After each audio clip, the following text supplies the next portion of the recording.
Subscribe now and press the bell icon. Never miss an update. अस्सलाम वालेकुम दोस्तों, फिर से एक बार इस्तकबाल करते हैं आपका हमारे चैनल शेख ब्रदर्स में। अगर चैनल पर नए तो चैनल को कर दीजिए सब्सक्राइब, और अगर वीडियो आपको अच्छी लगती है, पसंद आती है तो वीडियो को लाइक करना बिल्कुल भी ना भूलें। अब जैसे कि आप सभी जानते हैं कि तकरीबन सीटेट की तारीख तय हो चुकी है, जिसकी वजह से काफ़ी तालिब इल्म अपनी तैयारी में लग चुके हैं। लेकिन जहाँ तक मेरा ख़्याल है कि हमने 2019 का पेपर अपने चैनल पर अवेलेबल नहीं कराया था, जिसकी वजह से 2012, 13, 14 सभी पेपर अवेलेबल है, सिर्फ 2019 के पेपर बाकी है, दिसंबर और जुलाई के। तो ये जो है दिसंबर 2019 का पेपर है, जिसमें हम आपको पेडागोजी सोल्व करवाएंगे। तो वीडियो शुरू करने से पहले वीडियो को लाइक करना बिल्कुल भी ना भूलें। अब यहाँ पे देख सकते हैं, जो यहाँ पे कुछ बच्चों ने कहा था कि पैराग्राफ भी कराना है, तो पैराग्राफ ना कराते हुए मैं सिर्फ चंद सवाल पैराग्राफ के बताते चलता हूँ, जिसमें आप देख सकते हैं तस्वीर की जमा क्या है। बहुत से तालिब इल्म कहते हैं कि यहाँ पे जो ग्रामर पूछ लेता है, ग्रामर नहीं होता है, ये चंद सवालात होते हैं जो बहुत ईजी होते हैं। तस्वीर की जमा होगी तस्वीर, तो तस्वीर जो पहला जवाब है वो बिल्कुल सही चला जाएगा। जबकि अगला सवाल का जो ऑप्शन होता है ज़मीन का मुज़्ज़ाद है, तो ज़मीन का मुज़्ज़ाद क्या होगा, तो ज़मीन का मुज़्ज़ाद आसमान होगा। बस यही दो सवालात होते हैं जो बच्चों को समझ में नहीं आते। और ये है अगला सवाल हक़ की जमा, तो हक़ की जमा हुकूक होते हैं।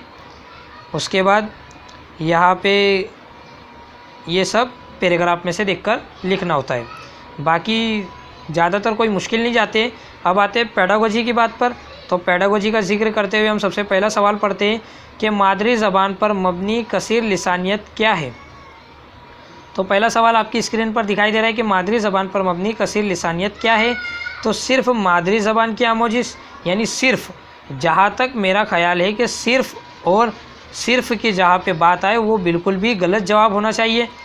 मादरी ज़बान के ज़रिए आमोजिश, यानी पहले मादरी ज़बान फिर उसके ज़रिए आमोजिश, या फिर यहाँ पे बिल्कुल बेहतरीन अंदाज में कहा गया है कि पहले मादरी फिर मज़ीद ज़बानों की आमोजिश, या फिर बहुत सी ज़बानों और गैर मुल्की ज़बानों की मादरी ज़बान के तौर पर आमोजिश। तो इसका जो बिल्कुल सही जवाब होगा वो होगा नंबर 3, क्योंकि पहले मादरी फिर मज़ीद ज़बानों की आमोजिश। देखते हैं अगला सवाल। स्कूल की तालीमी पॉलिसी में ज़बान जानी जाती है।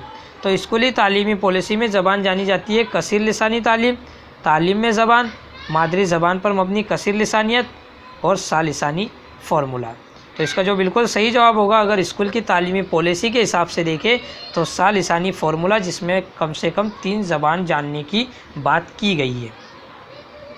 अगला सवाल है, कुल ज़बान के नज़रिए से मुराद है। कुल ज़बान के नज़रिए से मुराद क्या है।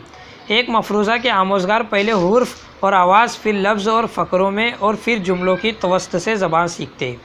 क्या ये है, या एक मफरूज़ा के आमोज़गार ज़बान की आमोजिश ज़बान की इकाई और छोटी इकाई जैसे हुर्फ वगैरह को समझने से करते हैं।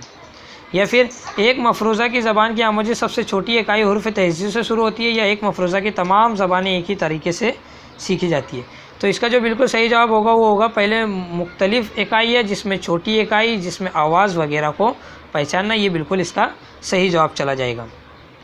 इसी के साथ देखिए अगला सवाल, ज़बान की तदरीस का कौन सा रवैया याद करने को ज़बान की आमोजिश का एक अंसर तस्लीम करता है। याद करने को साख्तियाती रवैया, क़वाइद के अज्ज़ा के तर्जुमे का रवैया, तरसीली रवैया, या कुल जिस्मानी। तो यहाँ पे 109 का जो क़वाइद के अज्ज़ा के तर्जुमे के रवैये को ही याद करना कहते हैं, इसलिए ज़्यादातर क़वाइद का जिक्र हमारे उसूलों में नहीं होता है। इस बात का आपको ध्यान रखना है। अगला सवाल देखेंगे कि काव्या ज़बान की उस्ताद है। काव्या जो है ज़बान की उस्ताद है, वो आमोज़गार से मौजू के मुनासिबत से अल्फाज ढूंढने और ऐसे अल्फाज बताने के लिए कहती है जो दूसरे लफ्ज़ के लिए पहले या बाद में जोड़ सकते हैं। इस हिकमत अमली को क्या कहेगी, इस हिकमत अमली को क्या कहेंगे। तो यहाँ पे तरकीब लफ्ज़ी, लफ्ज़ों का हाल, लफ्ज़ों का खेल, लफ्ज़ बनाना। तो यहाँ पे तरकीब लफ्ज़, यानी लफ्ज़ों को तरकीब दी जा रही है पहले या बाद में जोड़ने से। ऐसा अमल बच्चों में तरकीब लफ्ज़ को, महारत को ऐसे फ़रोग़ देगा जिससे बच्चे तरकीब लफ्ज़ी को बना सकेंगे। अगला सवाल आपको नज़र आ रहा है, उस्ताद अपने आमोज़गारों की ज़बान की सलाहियत जाँचने के लिए सवाल तैयार करता है। वो इक़्तिबास के हर 5वें लफ्ज़ को छोड़ देता है और बच्चों से छूटे हुए लफ्ज़ अल्फाज को मालूम करने के लिए कहता है। जांच का ये तरीका क्या कहलाता है। तो मैं आपको बताता चलूँ कि जांच का ये तरीका क्लोज टेस्ट कहलाता है। चुनिंदा लफ्ज़ को उस्ताद छोड़ता चला जाता है और उसी के साथ क्लोज टेस्ट मुकम्मल होता है। अब इसी के साथ देखिए अगला सवाल, बोलने में सही लफ्ज़ को सही तरतीब और तलफ़्फ़ुज़ से इस्तेमाल करना क्या कहलाता है। यानी बदन ज़बान यानी बॉडी लैंग्वेज जिसे हम कहते हैं, बोलने का तरीका, ज़बान का अमल, मुस्तमिल ज़बान। तो ये बोलने का तरीका कहलाता है जिसमें सही अल्फाज सही तरतीब से बोले जाते हैं। कहानी कहने को बतौर तदरीसियाती आला कार इस्तेमाल किया जाता है। कहानी कहने के बतौर तदरीसियाती आला, तो यानी ये क्या कहलाता है कि सुनने की सरगर्मी में बच्चों को शामिल करने के लिए या बच्चों में बोलने की महारत को फ़रोग़ देने के लिए, ज़बान व अदब की महारतों को फ़रोग़ देने के लिए, या क्लासरूम में नज़्म व ज़ब्त यानी कंट्रोल बनाए रखने के लिए। तो 113 का जो जवाब है वो 3 नंबर पे चला जाएगा, क्योंकि हम ये कर क्यों रहे, कहानी सुनाने के बाद या कहानी सुनाने के दरमियान जो तदरीसियाती आला कहलाएगी उस ज़बान के अदब को सीखने की महारत को फ़रोग़ देगा। सियाक में क़वाइद से मुराद है, सियाक में क़वाइद से मुराद है मश्क व अमल से क़वाइद, पहले क़वाइद के उसूल फिर अमल के आमोजिस, सियाक में देखने और पढ़ने जाने वाले फ़ितरी ज़बानों की मिसालों से आमोजिस, ऐसी साख्ते अंदाज़ में ज़बान की आमोजिस जिसमें आमोज़गारों के सतह के लिहाज से तरक्की होती है। बात होती है कि सियाक में देखे और पढ़े जाने की फ़ितरी ज़बान की मिसाल सियाक के साथ जहाँ पर भी होगा वहाँ पे फ़ितरी ज़बान का ज़िक्र किया गया होगा। सियाक में क़वाइद से मुराद पढ़ाई जाने वाली फ़ितरी ज़बान।